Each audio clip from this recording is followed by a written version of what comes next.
The hospital corridor smelled of antiseptic and sleepless nights, a place where joy and fear often walked hand in hand. Outside the maternity ward, families whispered, nurses moved briskly, and time felt strangely suspended. It was there, under the harsh fluorescent lights, that the conflict unfolded, raw, public, and impossible to ignore. The mother-in-law stood rigid, her coat still on, her face tight with disapproval. She had come not with flowers or relief, but with an agenda sharpened by resentment. Her voice cut through the quiet as she told her daughter-in-law that she did not belong here, that she should leave, that the family would handle things without her. The young woman, pale and exhausted from childbirth, leaned against the wall for support. Her hands trembled as she tried to steady her breathing. She had imagined this moment differently: warmth, acceptance, perhaps even reconciliation. Instead, she was being pushed out at the most vulnerable moment of her life. The words stung, not only because they were cruel, but because they were delivered with certainty, as if the speaker truly believed she had the right to erase a mother from her own child's first hours. Nurses glanced over but hesitated, unsure whether to intervene. Family disputes were not uncommon here, but this one felt heavier. The mother-in-law accused her of being irresponsible, of bringing shame, of not being good enough. Each sentence landed like a verdict. The daughter-in-law tried to respond, but her voice faltered. Tears welled up, not dramatic, just quiet and unstoppable. She looked down the hallway toward the nursery, desperate for someone, anyone, to stand beside her. Then footsteps echoed from the far end of the corridor. At first, no one paid attention. But as the figure approached, conversations stilled. He walked with purpose, eyes fixed on the scene ahead. The mother-in-law turned, ready to continue her tirade, and froze. The unexpected guest stopped a few feet away, his presence commanding without a raised voice. It was someone she had not anticipated, someone whose authority she could not dismiss. He spoke calmly, asking what was happening. His tone was measured, but there was steel beneath it. The mother-in-law tried to explain, stumbling over her words now, suddenly unsure. He listened, then looked at the daughter-in-law, at her exhaustion, her fear, and the quiet dignity she still carried despite everything.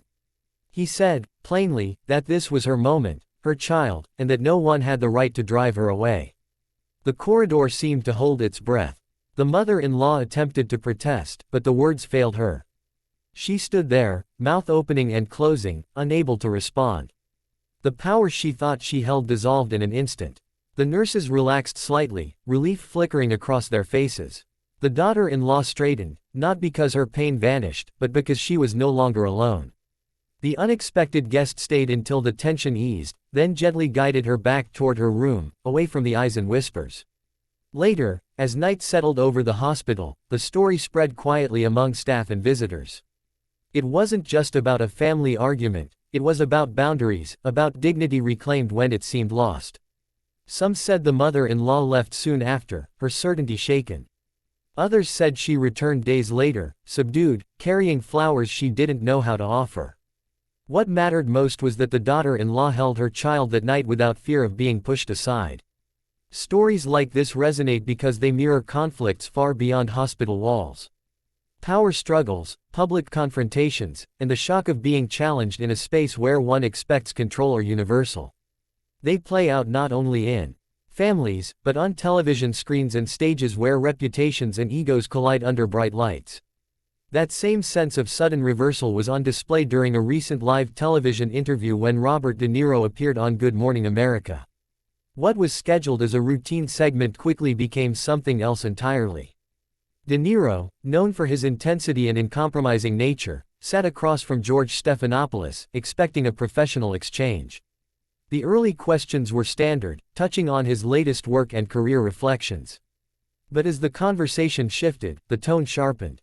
Stephanopoulos pressed on topics that De Niro clearly found inappropriate or poorly framed. The actor's posture changed, his answers grew shorter, his eyes harder.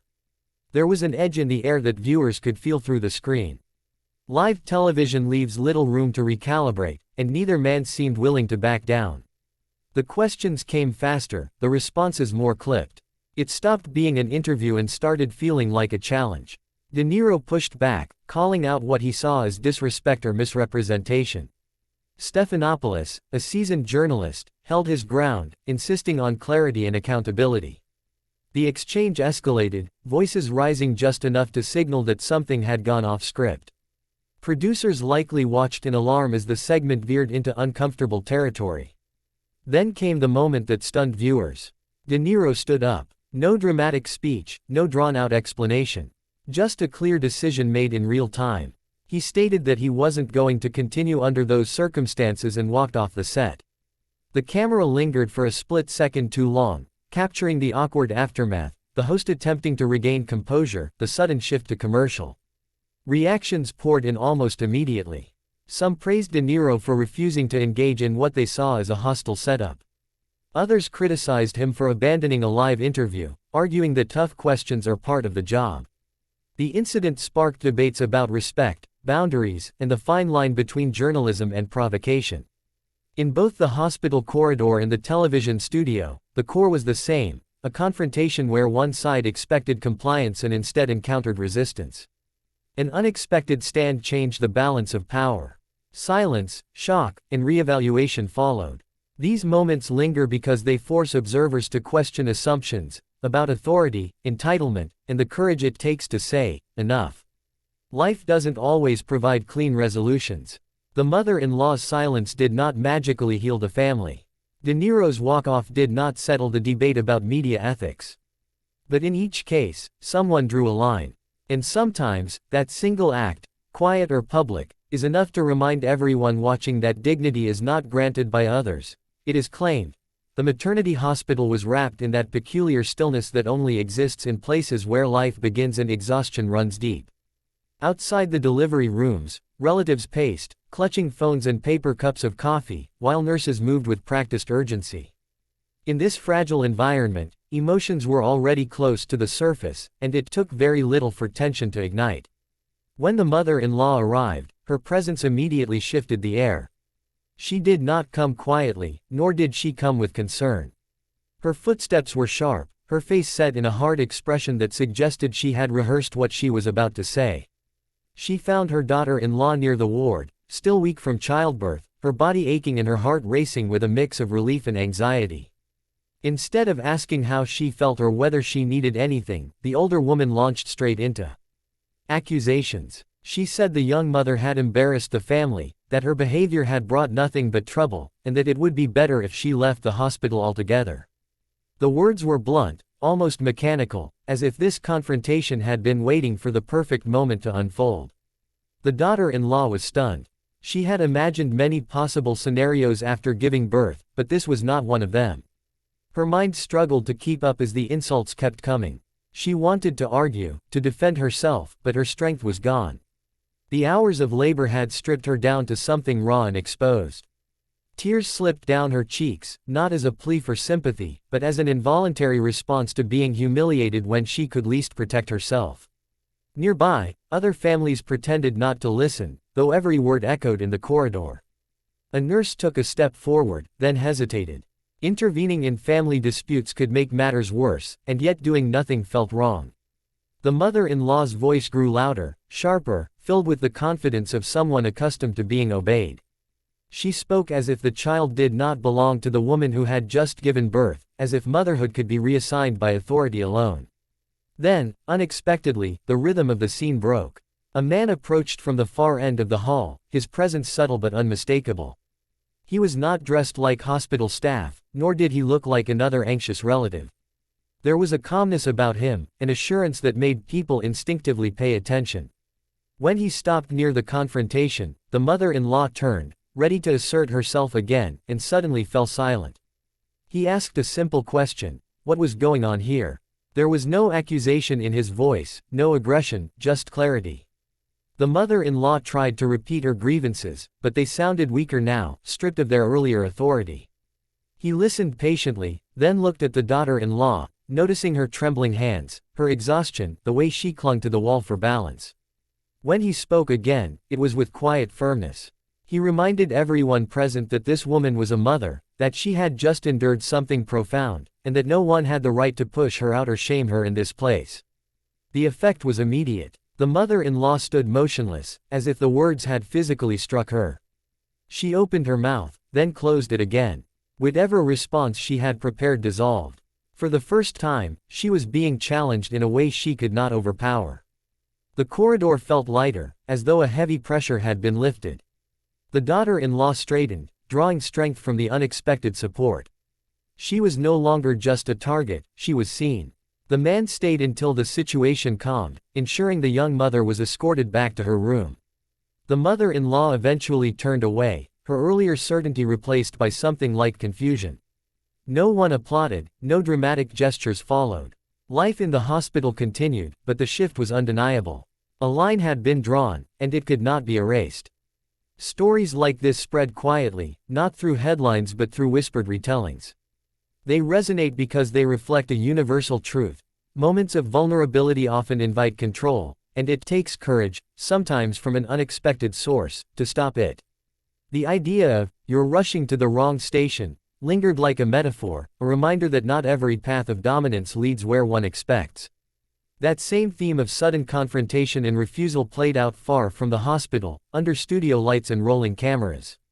When Robert De Niro appeared on Good Morning America, viewers anticipated a thoughtful conversation with one of cinema's most respected figures. De Niro is known for his intensity, but also for his discipline and professionalism.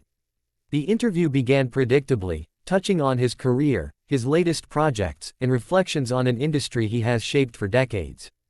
As the conversation progressed, however, the tone shifted.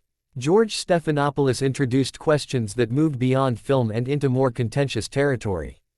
They were framed sharply, probing not just opinions but personal stances in a way that felt confrontational rather than curious. De Niro's body language changed almost immediately. He leaned back, his expression tightening, his answers becoming measured and guarded. There was a palpable tension in the studio. Live television magnifies discomfort, and both men were acutely aware of the audience watching in real time. Stephanopoulos pressed on, maintaining his journalistic stance, while De Niro pushed back, challenging the framing of the questions. His voice remained controlled, but there was an edge to it now, a signal that his patience was thinning. The exchange grew more strained. De Niro accused the line of questioning of being disrespectful, suggesting it was designed more to provoke than to inform. Stephanopoulos defended his approach, insisting on accountability and open discussion. Neither was willing to yield, and the conversation teetered on the edge of collapse. For viewers, it was no longer about the original topic, it was about power, boundaries, and respect. Then came the decisive moment. De Niro stood up, his chair scraping softly against the floor. He said he would not continue the interview under those conditions. There was no shouting, no dramatic outburst, just a clear, deliberate choice. He walked off the set, leaving behind an awkward silence that the host struggled to fill. Within seconds, the program cut to a commercial break. The aftermath was immediate and divided. Some praised De Niro for asserting his boundaries, arguing that public figures are not obligated to tolerate what they perceive as hostile treatment. Others criticized him for abandoning a live broadcast, suggesting that walking away undermines dialogue. Social media buzzed with clips, commentary, and speculation about what had happened off camera. In the end, the incident echoed the scene in the hospital corridor. In both cases, someone expected compliance and encountered resistance instead. An attempt to exert control was met with refusal, and the balance of power shifted abruptly. These moments are uncomfortable to witness because they disrupt familiar roles, the authority figure silenced, the expected participant stepping away. They also serve as reminders that dignity often asserts itself in quiet, decisive actions rather than loud declarations. Whether in a maternity ward or a television studio, the message is the same. There are times when staying means surrendering something essential, and leaving becomes an act of self-respect.